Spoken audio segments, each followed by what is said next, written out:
Chapitre 12. Suite des malheurs de la vieille. Étonnée et ravie d'entendre la langue de ma patrie, et non moins surprise des paroles que proférait cet homme, je lui répondis qu'il y avait de plus grands malheurs que celui dont il se plaignait. Je l'instruisis en peu de mots des horreurs que j'avais essuyées, et je retombai en faiblesse.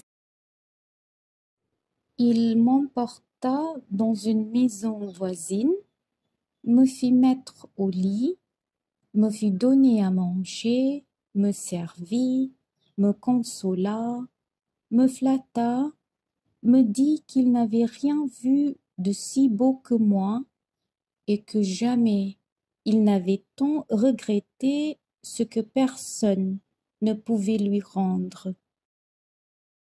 Je suis né à Naples, me dit-il. On y chaponne 2 ou 3 000 enfants tous les ans. Les uns en meurent, les autres acquièrent une voix plus belle que celle des femmes. Les autres vont gouverner des États. On me fit cette opération avec un très grand succès, et j'ai été musicien de la chapelle de Madame la princesse de Palestrine.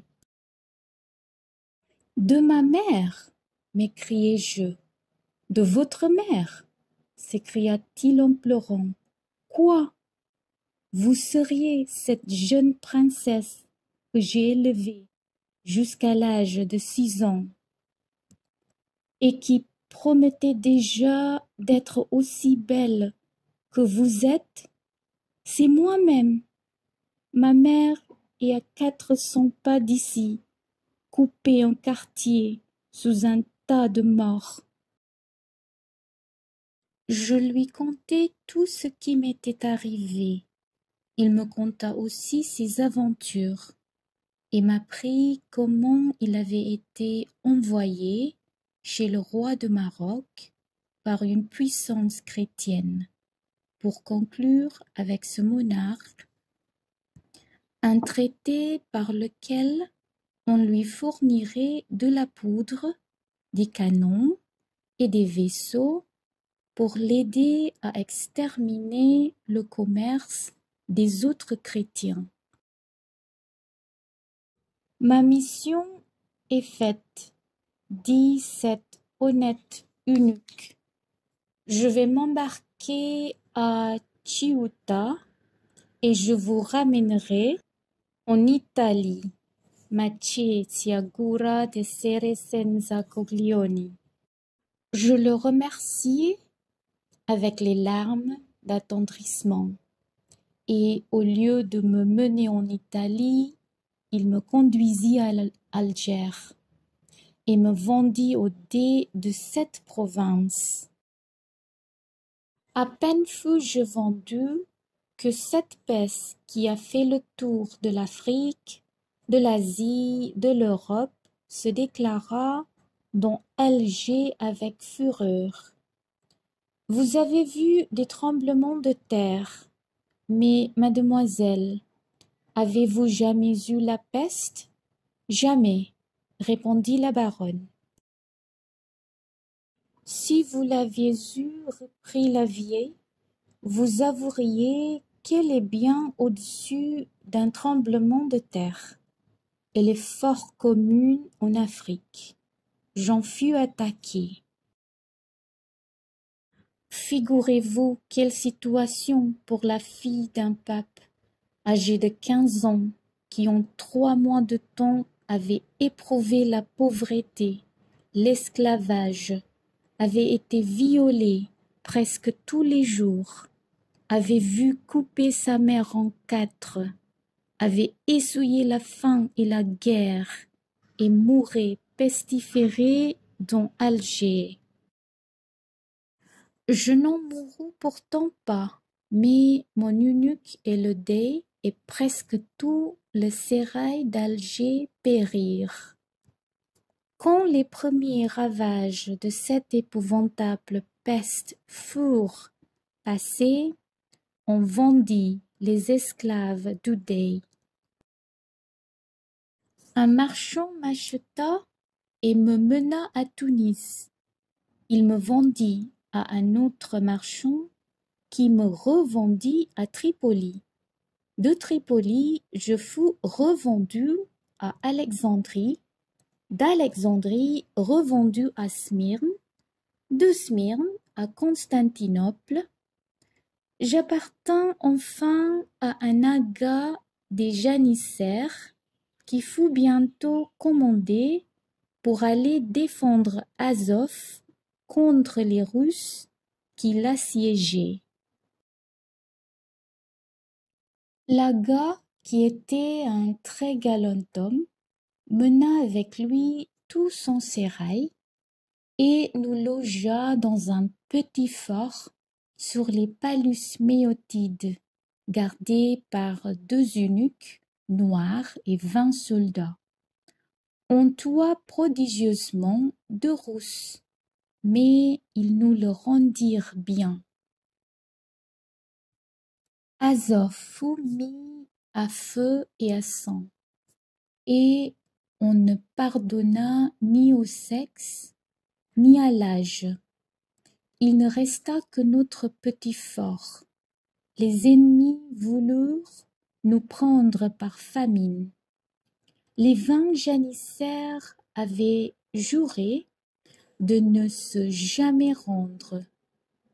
Les extrémités de la faim où ils furent réduits les contraignirent à manger nos 2 eunuques de peur de violer leur serment.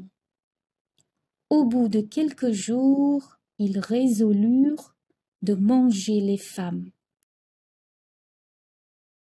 Nous avions un hymen très pieux et très compatissant, qui leur fit un beau serment par lequel il leur persuada de ne nous pas tuer tout à fait. Coupez, dit-il, seulement une fesse à chacune de ces dames. Vous ferez très bonne chère. S'il faut y revenir, vous en aurez encore autant dans quelques jours. Le ciel vous saura gré d'une action si charitable, et vous serez secourus. Il avait beaucoup d'éloquence. Il les persuada, on nous fit cette horrible opération. L'hymen nous appliqua le même baume qu'on met aux enfants qu'on vient de circoncire. Nous étions toutes à la mort. À peine les janissaires eurent-ils fait le repas que nous leur avions fourni, que les Russes arrivent sur des bateaux plats. Pas un janissaire ne réchappa.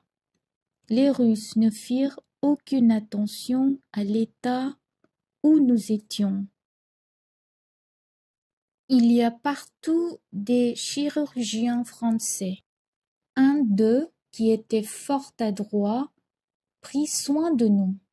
Il nous guérit, et je me souviendrai toute ma vie quand mes plaies furent bien fermées.